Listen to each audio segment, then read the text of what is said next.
এটার মাথা খারাপ হয়ে গেছে, দেখো কিরকম করছে। হ্যালো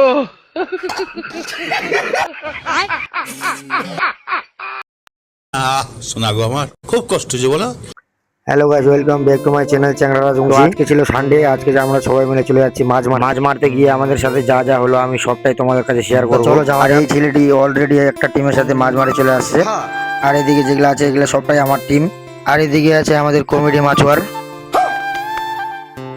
তারপর আমরা একসাথে গল্প করতে করতে চলে আসলাম একটা ছোট্ট নদীতে। আসার পরে দেখো গাইস, সেই সৌন্দর্যটা এরোপ্লেনের উপর থেকে দেখা যায়, সেই সৌন্দর্যটা আমরা নিচে থেকে দেখতে পাচ্ছি। আর এদিকে আমি ট্রাক্টরটা বেশি জোরে নিয়ে যাচ্ছি ধোয়ার জন্য। তারপর আমি ট্রাক্টরটা মোটামুটি ধুয়ে দিলাম। এদের মতো হাত দিয়ে কি মাছ মারতে পারো কমেন্ট করে অবশ্যই জানাও। আর এদিকে আমি ট্রাক্টরের সম্বন্ধে কিছু ভিডিও বানিয়ে নিচ্ছি, এই ভিডিওটা তোমরা দেখতে পাবে এরপরের ভিডিওতে। তারপর ভিডিও বানাতে গিয়ে আমাদের সাথে যা আমি তো কখনোই ধারণা করতে পারিনি যে গাড়িটা এইভাবে বসে যাবে। কিরকম ছেলে রে, এদিকে গাড়িটা বসে যাচ্ছে আর তুই ভিডিও বানিয়ে যাচ্ছিস।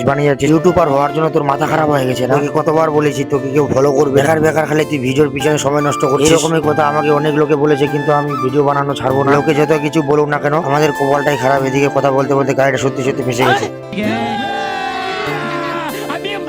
তারপর আমরা ট্রলি খুলে দিয়ে ইঞ্জিন বের করে নিলাম। আর এদিকে ছেলেগুলো অনেক বেশি রাগ হয়ে আছে, বেশি রোদের কারণে এই ছেলেটির মাথা খারাপ হয়ে গেছে, দেখো কিরকম করছে। হ্যালো